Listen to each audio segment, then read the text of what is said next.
ആദ്യമായിട്ടാണ് ഈ ചാനൽ കാണുന്നതെന്ന് സബ്സ്ക്രൈബ് ചെയ്ത് ബെല്ലൈക്കൺ അമർത്തി ലൈക്ക് ചെയ്യാൻ ശ്രമിക്കുക. പൃഥ്വിരാജ് നായകനായ എമ്പുരാൻ സിനിമ പുറത്തിറങ്ങിയപ്പോൾ മുതൽ മലയാളത്തിന്റെ പ്രിയതാരം മോഹൻലാൽ സംഘപരിവാറിന്റെ കണ്ണിലെ കരടാണ്. സിനിമയിലെ പ്രമേയത്തിന്റെ പേരിൽ കടുത്ത വിമർശനം കേൾക്കേണ്ടി വന്ന മോഹൻലാൽ പിന്നീട് സൈബർ ഇടങ്ങളിൽ തുടർച്ചയായി വിമർശിക്കപ്പെട്ടു. ഇപ്പോഴിതാ സൈബർ ഇടത്തിൽ മോഹൻലാലിനെതിരെ മറ്റൊരു വിഷയത്തിലും വിമർശനം കടുക്കുകയാണ്.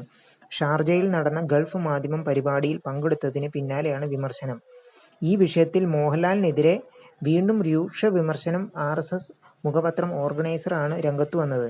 ലഫ്റ്റനന്റ് കേണൽ പദവിയിലിരിക്കെ മോഹൻലാൽ പരിപാടിയിൽ പങ്കെടുത്തത് ശരിയായില്ലെന്നാണ് ഓർഗനൈസേഷൻ ലേഖനത്തിൽ പറയുന്നത്. ജമാഅത്തെ ഇസ്ലാമി പത്രമായ ഗൾഫ് മാധ്യമം സംഘടിപ്പിച്ച കമോൺ കേരള 7ാം എഡിഷൻ മോഹൻലാലിനെ ആദരിച്ചിരുന്നു.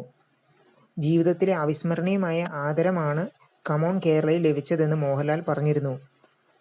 ഇന്ത്യ ലോകത്തിന്റെ ഹൃദയവും ബഹുമാനസ്വരത ഇന്ത്യയുടെ ആത്മാവുമാണ്. ഇന്ത്യയെ എന്നും നെഞ്ചിലേറ്റിയവരാണ് അറേബ്യൻ നാടുകൾ. ചർച്ചയായും അഭിനയ ജീവിതത്തിൽ കിട്ടിയ വലിയ ഭാഗ്യമായും ഈ അവസരത്തെ കരുതുന്നുവെന്നും മോഹൻലാൽ പറഞ്ഞിരുന്നു. ഈ പരിപാടിയിൽ പങ്കെടുത്തതിനെതിരെയാണ് ഓർഗനൈസേഷൻ രംഗത്തെത്തിയത്. മോഹൻലാൽ വെറുമൊരു നടൻ മാത്രമല്ല, ഇന്ത്യയുടെ ടെറിട്ടോറിയൽ ആർമിയിൽ ലഫ്റ്റനന്റ് കേണൽ എന്ന ഓണററി പദവി വഹിക്കുന്ന വ്യക്തിയാണ്. ഇന്ത്യ-പാക് സംഘർഷം രൂക്ഷമായിക്കൊണ്ടിരിക്കെ വേളയിൽ ഇന്ത്യയെ ഒരു ഇസ്ലാമിക രാഷ്ട്രമായി മാറ്റാൻ ലക്ഷ്യമിടുന്നുവെന്ന് ആരോപിക്കപ്പെടുന്ന ഒരു സംഘടന അദ്ദേഹത്തെ ആദരിക്കുന്നത് വളരെ വിരോധാഭാസവും അസ്വസ്ഥത ഉളവാക്കുന്നതുമാണ്, ഓർഗനൈസേഷൻ ലേഖനത്തിൽ പറയുന്നു. യാഥാസ്ഥിതിക നിലപാടുകൾക്കും സിനിമയോടുള്ള എതിർപ്പിനും പേരുകേട്ട ജമാഅത്തെ ഇസ്ലാമി ഇതുവരെ ഒരു സിനിമാ നടനെയും ആദരിച്ചിട്ടില്ല. ഇത് കേവലം ഒരു കലാകാരനെന്ന നിലയിൽ മാത്രമല്ല, ഒരു പ്രത്യേക അജണ്ട മുന്നോട്ട് കൊണ്ടുപോകുന്നതിനുള്ള നയതന്ത്രപരമായ നീക്കമായിട്ടാണ് മോഹൻലാലിനെ ക്ഷണിച്ചതെന്ന സംശയം ഉയർത്തുന്നു. സാമ്പത്തിക പ്രോത്സാഹനങ്ങൾ ലഭിച്ചാൽ പാകിസ്ഥാനിൽ നിന്നും സമാനമായ അംഗീകാരം അദ്ദേഹം സ്വീകരിക്കുമോ എന്ന് പോലും ചോദ്യങ്ങൾ ഉയർന്നതായി ലേഖനത്തിൽ പറയുന്നു.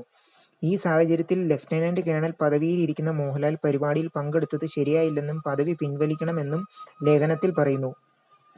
മോഹൻലാലിനെതിരെയുള്ള ലേഖനം നിലവിൽ ഓർഗനൈസേഷൻ പിൻവലിച്ചിട്ടുണ്ട്. മുൻപും മോഹൻലാൽ സിനിമ എമ്പുരാനെതിരെയും ഓർഗനൈസേഷൻ വിമർശനവുമായി രംഗത്തു വന്നിരുന്നു. എമ്പുരാനിൽ ക്രിസ്ത്യൻ വിരുദ്ധ ആശയങ്ങൾ ഉണ്ടായിരുന്നു ഓർഗനൈസേഷൻ ആരോപിക്കുന്നു. ചിത്രത്തിന്റെ തിരക്കഥാകൃത്ത് മുരളി ഗോപിയും സംവിധായകൻ പൃഥ്വിരാജും ചേർന്ന് ക്രിസ്ത്യൻ വിശ്വാസത്തെയും മൂല്യങ്ങളെയും തെറ്റായ രീതിയിൽ ചിത്രീകരിച്ചുവെന്ന് ഓർഗനൈസേഷൻ ആരോപിച്ചു. ക്രിസ്ത്യൻ വിഭാഗത്തിൽ ആശങ്കകൾ എന്ന നിലയ്ക്കാണ് ലേഖനം തയ്യാറാക്കിയിരിക്കുന്നത്. നിങ്ങൾ ആദ്യമായിട്ടാണ് ഈ ചാനൽ കാണുന്നതെന്ന് സബ്സ്ക്രൈബ് ചെയ്ത് ബെല്ലൈക്കൺ അമർത്തൂ.